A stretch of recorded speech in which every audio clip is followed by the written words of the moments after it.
Buenas tardes, en esta video exposición les vamos a hablar sobre Cartago. Los integrantes de mi grupo son Karen Lisset Ojeda Cuervo, Vivian Carolina Guerra, Kevin Francisco Marriaga, Jefferson Marulanda, Gustavo Andrés Muñoz y quien les habla, Lady Andrea Rodríguez.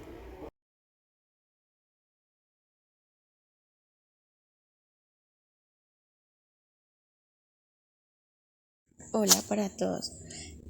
Voy a socializarles un poco sobre la arquitectura de Cartago.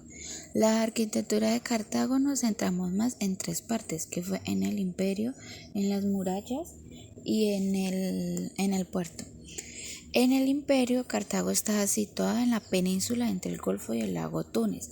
En la alta zona de la península se encontraba la resistencia aristocracia.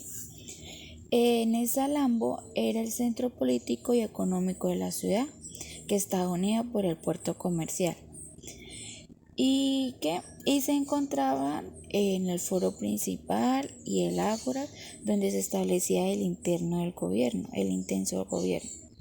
Cartago fue construida sobre las entradas del mar, tanto al norte y al sur. Era su ubicación, así convirtiéndola en la dueña del comercio marítimo del Mediterráneo. También fue una de las ciudades más grandes del imperio helenístico. En las murallas, la ciudad estaba protegida por un triplete de murallas, cada una contaba con unos 25 metros de altura y unos 10 metros de ancho, situada en el istmo a unos 4 kilómetros del mar. La muralla tenía carteles con capacidad de albergar a unos 200.000 infantes.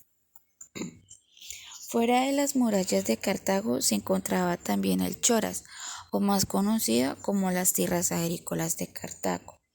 Cartago Púnica estaba dividida en 4 áreas de resistencia. Alrededor habían unos muros con grandes fortalezas. Se dice que se elevaban por encima de unos 13 metros o casi 10 metros. Bueno, eso según lo decían los antiguos autores. En el oeste se hicieron 3 muros paralelos y las murallas corrían un total de unos 33 kilómetros para así rodear toda la ciudad. En el puerto de Cartago poseía 2 grandes puertos, que era el comercial y el militar. Esos 2 puertos les permitían estar militar y comercialmente a todo el Mediterráneo occidental. En el puerto militar se albergaban grandes flotas de unos 220 búnkeres de guerra que eran de la ciudad, y pues en el otro era el comercio mercantil. El acceso a los puertos desde el mar venía facilitando por la entrada de 12 metros de ancho, que también se cerraban con una cadena de hierro. La ciudad tenía unos enormes muros de unos 33 kilómetros a lo largo, siendo así el más grande que había en ese entonces. El diseño de Cartago era un diseño urbanístico, y en la arquitectura era una mezcla entre modelos de los antecedentes sirios y palestinos, de un tipo predominante orgánico y unos modelos lógicos hiponámica. Gracias.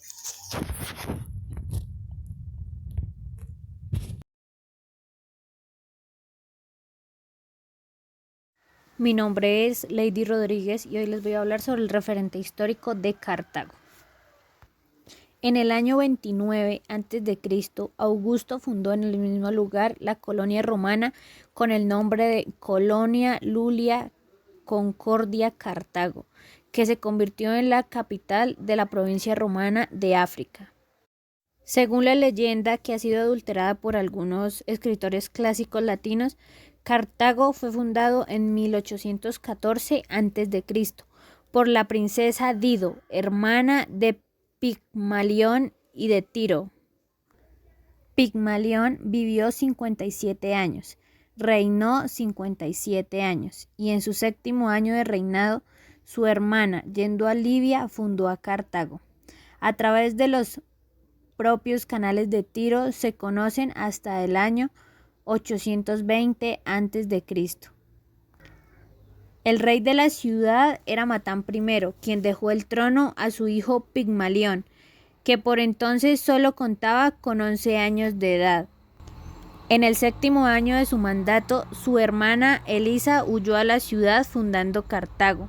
Según Menandro, que había consultado las fuentes históricas de Tiras. Debido a esta serie de circunstancias, fueron las rivalidades entre el marido de Elisa, Acherbas, sumo sacerdote de Heracles, y su cuñado Pigmalión, posiblemente porque tenían un gran poder.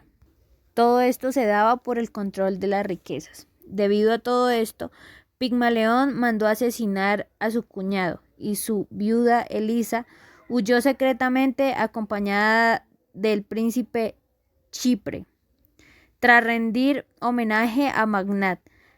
Entre los príncipes que la acompañaban estaban personajes principales de Tiro, relacionados con el templo de Écrates, sacerdotes, comerciantes, que sin duda conocían las rutas de Occidente y el potencial económico y político del Mediterráneo occidental. Y así nombran a Elisa como la heredera de estas tierras. El origen de Cartago estuvo relacionado con familias aristocráticas, una posible realeza femenina. La formación de la colonia llevó implícita la apropiación de los territorios y la formación con respecto al interior del país. Se confirma la importancia de la participación de los templos fenicios de esta época, los sacerdotes, las empresas marítimas y comerciales de Tiro, que recibían los beneficios capitales intervenidos anualmente. El origen de esta ciudad se vincula también con el sacrificio humano en el fuego.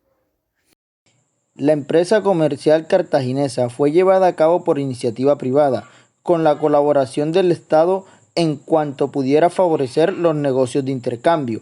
El Tesoro Público participaba mediante la aplicación de impuestos y tasas sobre todas y cada una de las operaciones mercantiles. Este beneficio recíproco fue bien entendido por las autoridades cartaginesas, que no solo apoyaban la empresa, sino que también otorgaban la legalidad a las transacciones mediante la intervención de agentes oficiales y cuidaban la seguridad en el transporte, con el apoyo de su poderosa armada naval. Los funcionarios cartagineses que garantizaban la ejecución de las operaciones de intercambio ya aparecen en el primer tratado entre Roma y Cartago en el año 509 a.C. Para el año 348 a.C., la superación comercial de los cartagineses, quienes insisten en limitar la zona del norte de África. Sobre el apoyo y el control naval, digamos que su imprescindible ejecución permitió la seguridad de los comerciantes y sus mercancías, y fue extendiéndose progresivamente a los establecimientos de población de origen semita, para impedir tanto las acciones de los griegos como los ataques de la endémica piratería mediterránea. Por parte del sector agrícola, en el año 480 a.C., se conoció de uno de esos hitos trascendentales que modificaron la historia de Cartago. La derrota de su ejército en Himera frenó sus apetencias en Cilicia y forzó un cambio en sus intereses expansionistas.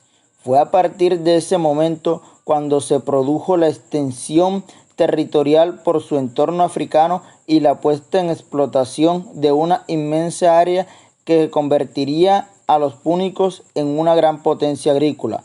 Entre los siglos V y III, el dominio cartaginese llegó a abarcar una zona delimitada por la costa entre las actuales ciudades de Bansar y Ras Dimas, antiguas Bizerta y Taxo, y la práctica totalidad del actual territorio tunesio hacia el interior. Se ocuparon las mejores tierras donde se extendían grandes propiedades de las principales familias de Cartago, que utilizaban en sus explotaciones esclavos adquiridos en el mercado de la piratería mediterránea o elegidos entre los prisioneros de guerra. Una zona más reducida y menos productiva se partía entre pequeños propietarios agrícolas. En el sector de la manufactura, la elaboración de aceite y de vino, la conservación de higos, de la uva y de las granadas, llamadas Malae Punicae, el tratamiento de la lana y los pelos de cabra para el tejido, la zapatería, la madera, la espartería y otras actividades de transformación de vegetales fueron muy activas en Cartago. También la pesca, que aportaba productos para las salazones y la preparación del garum y el murés para la fabricación de la púrpura, las actividades de fuego como la alfarería, la coroplastia y el vidrio. Junto a la elaboración de textiles, amplió mucho el panorama de Cartago en la elaboración de manufacturas.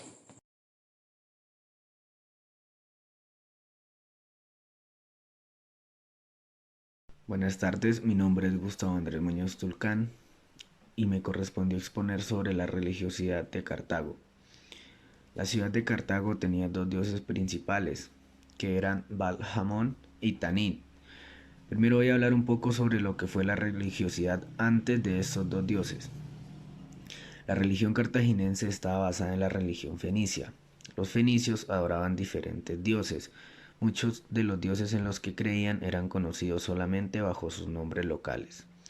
Durante los primeros siglos de la colonia, la ciudad adoptó aspectos de la religión de dioses fenicios tan importantes como Melkart y Baal, dioses más importantes en aquel tiempo, que fueron venerados por los cartaginenses. Los templos se construían en honor a estos dos dioses. Las ceremonias eran supervisadas por una clase sacerdotal y sus imágenes aparecían en barcos, monedas y en las artes.